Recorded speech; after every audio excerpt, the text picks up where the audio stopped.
and welcome back to this week's episode of Inside the Senate. My name is Jacob Aki, and I am the Communications Director.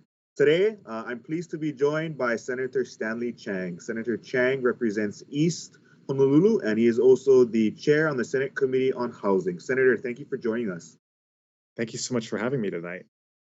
Senator, you've been one of the leading voices and advocates for affordable housing in this state. And you're famously known for your Aloha Homes bill and the Aloha Homes model. Can you talk about and share about what that is and why you staunchly believe that this bill and that this concept will help to solve our housing shortage here in the state? Sure. So we all know that Hawaii has had a serious housing shortage for many years now, decades even.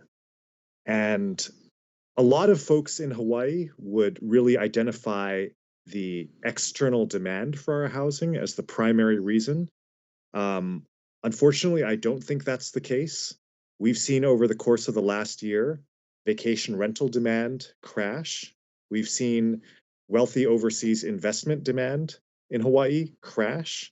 And yet, housing prices have not stabilized. They have not gone down. In fact, they've shattered their all-time record highs. $950,000 right now for a house on Oahu, $980,000 for Maui County, and $1.02 million on Kauai. So if even at a time like this, when we had virtually no tourism for several months, we had the worst economic crisis and unemployment rate in generations, the housing prices are still going up. It's clearly, in my opinion, due to due to supply, a lack of new supply coming on board. And if you just look at the figures, Jacob, it's easy to see. This year, we're going to expect about 11,000 high school seniors to graduate from DOE public schools. That's not even accounting for the private schoolers. On average, we're going to get about 2,000 housing units statewide per year. So 11,000 doesn't go into 2,000. It just doesn't. And that's why we need more supply. Now, the problem with supply is that it's super controversial, right? There are a lot of reasons why supply is objectionable, why local communities don't like building new supply. And so when I wanted to do some research on how we could achieve, building enough supply to meet demand, I wanted to actually visit some locations that had successfully done that. And so one of the most famous examples is Singapore, a nation in Southeast Asia that is less than half the size of Oahu, but has over 5 times the population. About 5.5 million people live in Singapore in an area less than half the size of Oahu. And so what they do is they have a fantastic public housing program. The Housing and Development Board builds enough housing to meet demand, about 20,000 units a year in recent years. That's just one developer. They sell it to local people, to Singaporeans, with a 99-year lease, on average for a new unit, about $180,000. And that's a 3-bedroom, 2-bath, 969 square foot new construction unit. Now, it's a really fantastic model. It's based on high density development around transit stations. And in Hawaii, we have a lot of similar needs. We also have a lot of different needs from Singapore. And so over the last 3 years, we've been refining this model. We've been amending the model. We've been trying to adapt it to our unique needs here in Hawaii. And so that's what Aloha Homes is. What it stands for is...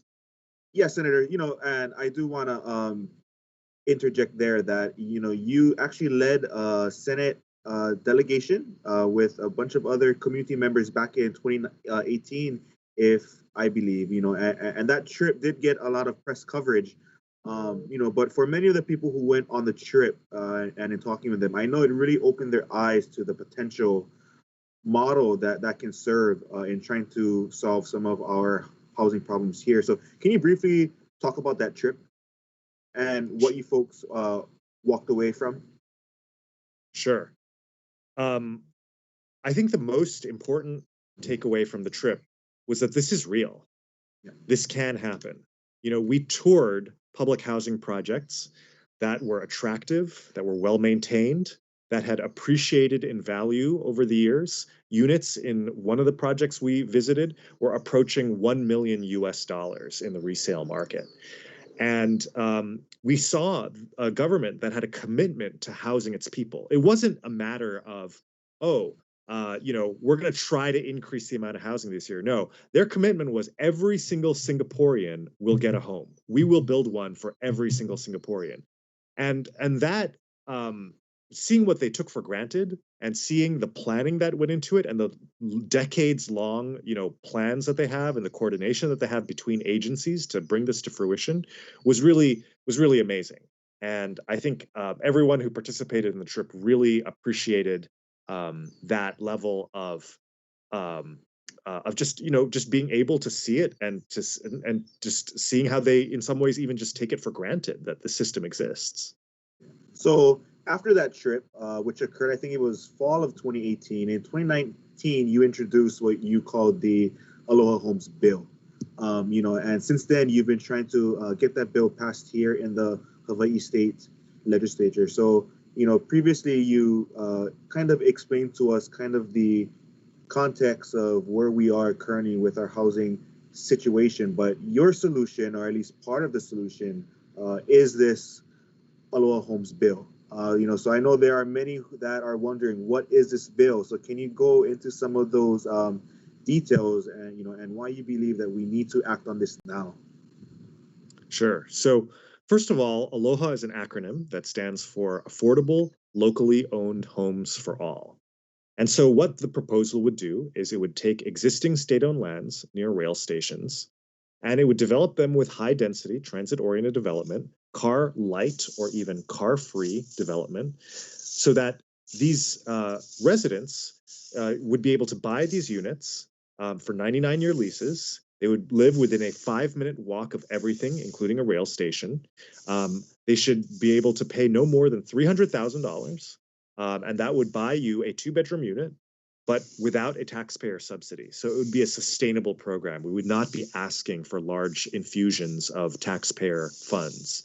And then basically build enough to meet demand, which is, as we already mentioned, we would need to build enough demand for Hawaii people, Hawaii residents, who would be owner occupants and who own no other real property. So these would not be subjects of investment. Every single person would have to be an owner occupant who owns no other real property.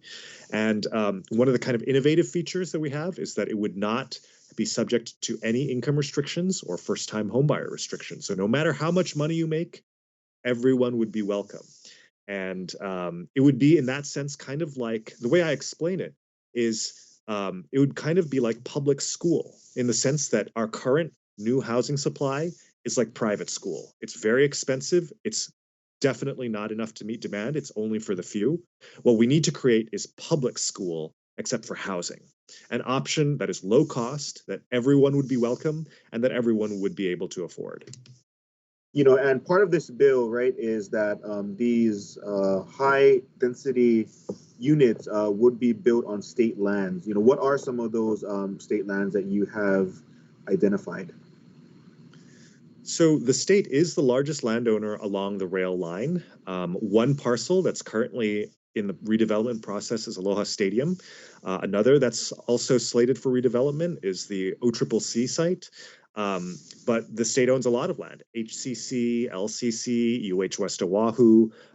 There are a number of parcels along the rail line that the state owns. And I think we can agree that most of them are not being fully maximally utilized to their highest and best use. Talking about use, will these buildings, will these pieces of infrastructure be solely for housing, or will there be some mixed use with potentially ground floor for commercial or setups like that? That's exactly right. These would be mixed use units. So you would have, say, a tower of residential units, but at the ground level, you would have commercial retail type use.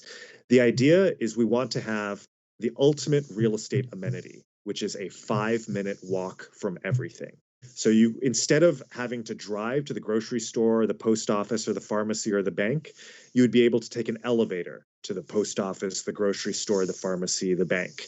That because of the high level of density and because of the proximity to rail, you will never need a car. You will be able to walk to schools, to all of your essential services. And that has a number of benefits. One of the benefits, of course, is that it's convenient, right? You don't need to get into your car.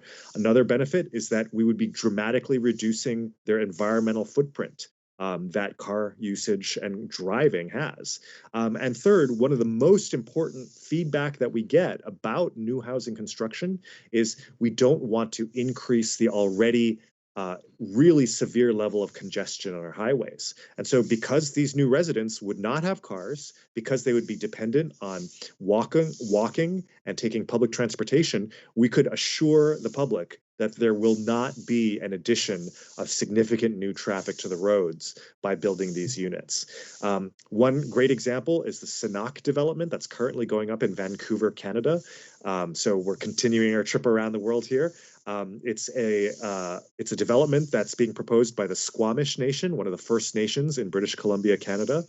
And they're going to be building at a density of almost 700 units per acre. And it will have about 7,000 housing units, only about 700 car parking stalls, and about 7,000 bike parking stalls. So that's an example of a development that's going up today in North America that will not be dependent on cars. It will not have significant traffic impacts. It'll be dependent, in their case, on bike transportation, but also pedestrianism and also public transportation. And that's really the goal that we should be building towards for future sustainable housing here in Hawaii. Are there any existing projects here in the state, or are there already similar building models that would serve as kind of a example for the type of housing that you are looking at creating? That's a great question, because we don't have to go all the way to Singapore or to Vancouver to see some real world examples. We have neighborhoods in Hawaii today that are very dense, with a lot of residential towers and also with a lot of ground floor retail. We're all familiar with the downtown Chinatown area right here in Honolulu. We're also familiar with the Waikiki area right here in Honolulu. Some of you folks might not know that in Waikiki, the parking ratio is there's only one parking stall in those hotels for every 4 hotel rooms. So most of our tourists in Waikiki do not have cars, and they need to rely on public transportation, which of course a lot of them do, but more importantly, they walk. Right? They are a 5-minute walk from everything. If you're staying in one of those hotels in Waikiki, you can go to the convenience store, the ABC store, the post office, the bank, retail shopping, everything is within a very short walk. And it's one of the most successful urban resorts in the world, if not the most successful in the world. And it's also home to tens of thousands of local people who call it home and who can enjoy the benefits of a car-free lifestyle. And so, even if we don't look at the super high density of Waikiki or downtown Chinatown, the truth is a lot of our plantation communities were also designed with walkability in mind. You go to a place like Haleiwa, right? And that was originally built so that people would be able to walk from, the country store to the other, small retail shops in the vicinity. And unfortunately, that all changed with the advent of the automobile and the suburban sprawl of the post-war era. But in many ways, this model of housing density and mixed use is really how Hawaii used to live before, the automobile and before suburban sprawl. Some of the feedback that I've heard from, people about this is they agree that, yes, we do have a housing shortage, and yes, we do need to create more housing units. But there's a concern out there about the ability of our current infrastructure to support these high density projects. What is your response to those who feel that, our infrastructure might not be able to accommodate, the construction of buildings that have 1,000, 2,000 units? What is your response to those? Yeah, that's one of the most common questions that we get. And in a state where, the city and county of Honolulu has been going through a wastewater consent decree because its wastewater capacity issues, have not been resolved even to this day. And so um, there are a couple of points that we need to make on this. So, first of all, infrastructure is very expensive, and there's a right way to do it and a wrong way to do it. The good news is that we've already done things the wrong way, so to speak.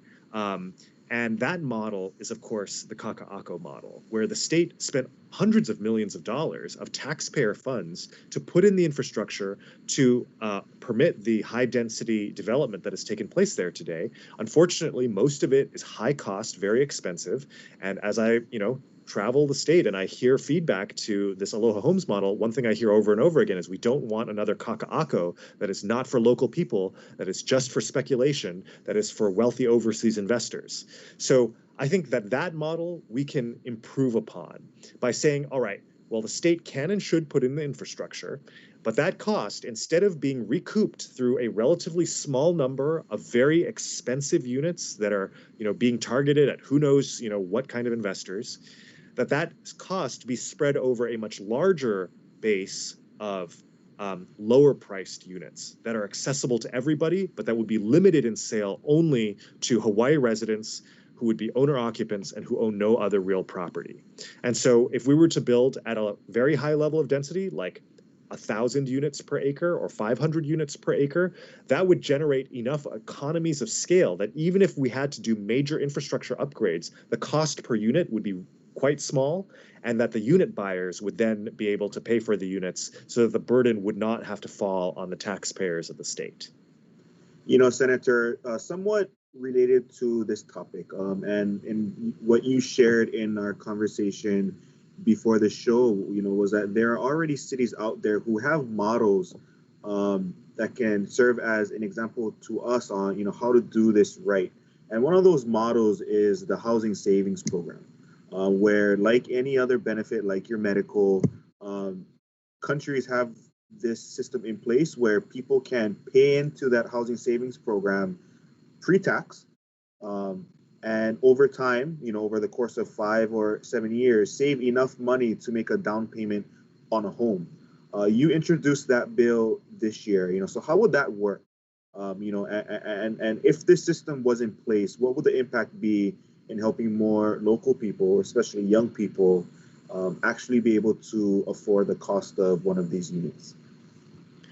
Yeah, so most of us here in Hawaii are familiar with Medicare and Social Security, the withholdings out of your paycheck that happen every pay period. Now, what Singapore does is they don't just have withholding for retirement and for healthcare, they do an additional withholding of 23% for housing out of every paycheck. 23. That's right, which is a lot. And so I would not propose doing that much. Obviously, people in Hawaii who are living paycheck to paycheck would not be able to give up 23% of their gross paycheck in order to save for housing. Although I might add that in Hawaii, the average cost that we spend on housing is over 40%. So the fact that they spend only 23% of their incomes on housing in Singapore shows you that it's actually a really great deal. But never mind. What we propose this year is a program that is entirely voluntary, and it would set a default rate of 5% savings into a savings account that is entirely your own. So every pay period, you would be completely free to opt out. You could opt out on day one with absolutely no penalty. But if you choose to remain in the program, 5% of your paycheck would go into a separate savings account. Now, the way we proposed it, there would actually not be a tax advantage. You would not, it would not be coming out of pre-tax income, but post-tax income, because as we all know, the state has been in a really dire budget situation with the advent of the coronavirus and the effect on our economy. But the flip side to that would be these funds would be unrestricted. So that 5% that would accumulate into the separate account, you would be able to spend it on whatever you wanted, on groceries, on Christmas presents, but it would be called a housing savings account. And the hope would be that that savings could be spent on whether it's a down payment, whether it's your security deposit, whether it's just your regular monthly mortgage or rent situation. It would be a source of savings that we wouldn't even have to think about. It would just come out automatically of the paycheck, and that could be potentially really could build in time to become a large source of savings for a down payment or for a security deposit. Yeah, because I think, some of the concern that I've been hearing from a lot of y- young people is that they can't even get to that first step of being able to make a down payment because the cost of living here is so high. So I think, bills like that, and models that you've shown, are things that we should be thinking about. I know this year you said you introduced, I think it was over 100 bills this legislative session. We have about 7 minutes left, and I do want to highlight some of those bills because they do relate to housing. So, can you share with us what some of those bills were? Sure. So, one of my other passions, in addition to housing, is mental health. And I think this pandemic has really brought to the forefront a lot of the mental health issues that people are suffering from. So, we introduced two bills that would try to address the issues of mental health. One that got a lot of publicity was to legalize psilocybin, which is the active ingredient of magic mushrooms. It has a bad name because of a lot of recreational use that happened in the past. But the truth is, a lot of really exciting scientific research is happening today at some of the world's top universities that show that medical administration of psilocybin can help with anxiety, depression, addiction, PTSD, and a lot of the other serious mental health issues that are just really common in our community. Another bill that we had that would help try to bring more mental health care and treatment to the whole community is to require insurers to offer, in addition to an annual physical exam checkup, an annual mental health checkup. And so, just like you go to your physical, you get your blood pressure taken, you get blood work done, you're weighed, your cholesterol, and so on, and your doctor asks you about your sleep and your exercise and your diet. This would be a way to get everybody some mental health care. How are you feeling? You know, um, what about your alcohol usage? How is your sleep? And I think a lot of people have a stigma associated with mental health, and they're not necessarily willing to open up and to step forward to ask for treatment. And a lot of people don't even know that a lot of these issues, you might have anorexia or bulimia and not even know that you have a problem. And so this would be a way for people to have those issues addressed upfront in a hygiene, preventative medicine sort of way, rather than just only after there's been a mental health crisis. So those are a couple of bills on the mental health issue. Another bill that we introduced this year that I think would really get to some of the problems. How do I put it? The swampiness of the political process. Is to extend the legislative session, instead of being, just a few months at the beginning of the year, to have a year-round continuous legislative session. And, you know, I think, Jacob, that anyone who has interacted with a state legislature would agree that we have a long way to go in terms of transparency, in terms of ease of accessing the process, and ease of participation in the process, predictability. I certainly know that as a senator, even though I'm in the building and I'm part of the process, a lot of deadlines fly by without me really even being aware, and that means bills are dying. That means opportunities are being lost. And so, because I used to be on the city council before the state legislature, the city council, I was familiar with their year-round process. So that means there's no deadlines except for the budget, of which, of course, there's a fiscal year deadline. All other bills, you know what? If we need more time for the stakeholders to come together and come up with consensus language at the city council, it was easy to say, all right, let's wait a month. And, stakeholders come back after a month or 2 months. There wasn't this mad rush of deadlines that we have to deal with at the legislature, which, really makes it not a very transparent, not a very user-friendly process, even for those of us who are in it. And that's, I think, one measure that would really potentially be able to change the way that the people's business is done at the legislature. So I do have one question though. Would that bill then change the classification of elected officials, more particularly legislators from part-time to full-time? How would that work? So we are obviously a part-time legislature because we're in session only from January through But April. we know you April this year. folks work 365 days a year. That's right. But we are working all year round. And it was actually kind of a similar question that we had at the city council, because as you might know, every month of the city, even though it's a 12-month year session, so to speak, every month there was one full council day and there were 3 days of committee hearings. So there was still time in between those hearings to be able to perform your community work and your other work. And as you know, Jacob, the city council is paid about the same as the state legislature because they are actually also considered part-time.